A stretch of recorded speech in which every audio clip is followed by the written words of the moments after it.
Когда мужчина отправляется в поход по национальному парку на Аляске, он натыкается на медвежонка, который тонет в близлежащей реке. Он прыгает в воду и спасает тонущего медвежонка, но тут мама-медведица оборачивается и делает что-то неожиданное. После нескольких часов пешего похода Джек услышал пронзительный крик, перекрывший шум, протекавший неподалеку реки. Он не ожидал ничего необычного, поскольку после выхода на пенсию дни, которые он проводил в походах по Аляске, заканчивались только спокойными прогулками по хорошо обозначенным на карте тропинкам. Но на этот раз он почувствовал, что что-то изменилось. Снова этот звук? Что бы это могло быть на этот раз? Размышлял он, сходя с мощенной тропы, чтобы срезать путь к реке. Вскоре он наткнулся на него. Оно показалось ему знакомым, но у него не было возможности задержаться на этой мысли, так как что-то сразу же привлекло его внимание. Маленькая фигурка барахталась в воде. Он прищурился, чтобы получше разглядеть, и к его ужасу это был медвежонок. Медвежонок был подхвачен быстрым течением реки, и его голова едва держалась на поверхности. «Где же его мать?» – поинтересовался Джек. «Медведица-мама не бросает своего детеныша в опасности». Не задумываясь о необычности ситуации, он начал действовать, сбросив рюкзак и прыгнув в реку. Вода была ледяной, чего он не ожидал, но это его не остановило, и он направился к медвежонку вброд. Его сердце бешено колотилось от избытка адреналина, и он боролся с мощным течением. К счастью, он быстро добрался до детеныша. Он схватил его, прижал к груди и поплыл обратно к суше, собрав все силы, которые у него оставались. Холодная вода грозила затянуть его под воду, но он устоял и вскоре добрался до берега с медвежонком на руках. Он был измучен, но почувствовал облегчение и рухнул на берег реки. Тем временем детеныш тихо скулил рядом с ним, не сводя с него глаз. Он боялся этого человека, но также знал, что тот спас ему жизнь. Затем он понюхал воздух, как будто что-то искал, но после нескольких обнюхиваний сдался. Отдышавшись, Джек с сочувствием посмотрел на маленькое существо. Его мех был спутанным и мокрым, но, к счастью, оно было живым.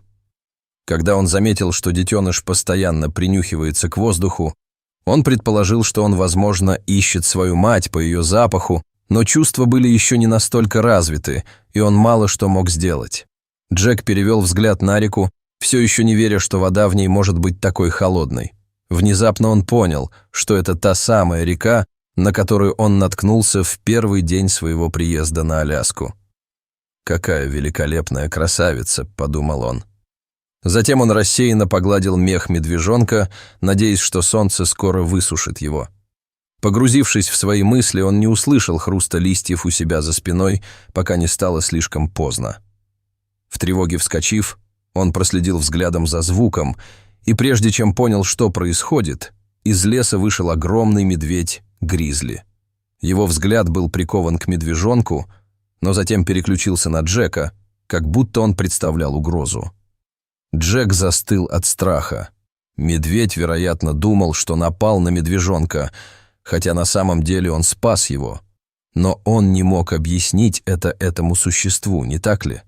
У него не было выбора. Он быстро сообразил, что существо, угрожающе приближающееся к нему, было матерью-медведицей, и она явно сделает все, чтобы защитить свое потомство. Он и не подозревал, что нечто невероятное вот-вот изменит его шансы на выживание. Медвежонок сразу же увидел свою мать. Он подбежал к ней, громко скуля и выражая облегчение при виде знакомого лица.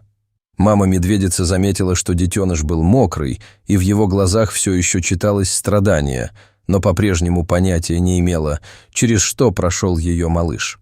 Ее внимание ненадолго отвлеклось от Джека, который увидел в этом возможность ускользнуть.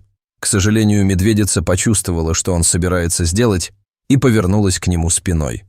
Когда она двинулась в атаку, ее детеныш встал между ней и Джеком, заметив, что происходит.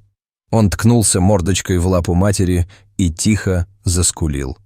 Затем он посмотрел на реку, затем снова на нее, прежде чем повернуться к Джеку. Он повторил это действие дважды, как будто пытаясь объяснить, что произошло. Он также не хотел, чтобы она нападала на его спасителя. Джек не осмеливался пошевелиться. Он молился, чтобы мама-медведица поняла. Через несколько мгновений медведица расслабилась и нежно погладила своего детеныша. Затем она подошла к Джеку со спокойным взглядом. Она наконец поняла, что он спас ее детеныша, и захотела выразить благодарность. Она остановилась в нескольких метрах от него и громко застонала, подняв голову к небу. Затем она вернулась в лес со своим детенышем, оставив Джека ошеломленным и испытывающим облегчение, когда он опустился на колени, чтобы перевести дыхание. Он и не подозревал, что спасение детеныша вскоре спасет его собственную жизнь. Джек и представить себе не мог, что простая прогулка превратится в необыкновенный опыт. Он любил природу и, прежде чем уйти на пенсию, более 30 лет проработал смотрителем парка. В то время он сталкивался со многими различными опасными ситуациями, от спасения туристов до предотвращения браконьерства, но ничего даже близко похожего на то, что произошло сейчас. Если бы он знал, то, возможно, не выбрал бы парк на Аляске. Он никогда не был ни в одном парке штата, поэтому и принял такое решение. Тем не менее, он надеялся, что это того стоило, учитывая проведенные им исследования. Когда, наконец, настал день покидать парк, он собрал все необходимые вещи, но постарался не перегружать их, так как был уже не таким сильным, каким был в молодости. Поездка на Аляску прошла без происшествий, но он знал, что его походное приключение компенсирует это. Добравшись до заповедника, он направился прямо к туристической тропе. Он не страдал от смены часовых поясов и хотел немедленно ознакомиться с местностью. Когда он начал свой путь, то сразу же был поражен необъятностью окружающей его природы. Вскоре он наткнулся на узкую долину, стены которой были прорезаны годами текущей воды. Приблизившись к краю, он услышал шум реки внизу. Ему стало любопытно, и он спустился по крутому берегу, внимательно следя за тем, чтобы не наступать на камни. Когда он достиг дна, его взору предстало незабываемое зрелище. Довольно широкая река, самая прозрачная из всех, что он когда-либо видел, неслась по гладким камням, в которых плавало множество рыбы. Стоя у самого края, он сказал себе, что должен порыбачить в этом месте, прежде чем покинет Аляску. Ему явно понравилось все, что он увидел до сих пор, поэтому он решил вернуться, чтобы подготовиться к походу на следующий день. На следующий день Джек запланировал двухдневный поход, предвкушая острые ощущения от исследования дикой природы. Он встретил приятелей-туристов и нескольких гидов по парку, но предпочел остаться один, хотя и был вежлив с ними. Эти моменты были слишком драгоценны, чтобы проводить их с другими. Во время прогулки он вспомнил годы, когда работал смотрителем парка. Он скучал по своей работе, но время заставило его уйти на пенсию. Он уже не был таким ловким и сильным, как раньше, и из-за своего возраста мог легко получить травму на работе. Эти мысли подталкивали его вперед. Второй и последний день его похода начался на позитивной ноте.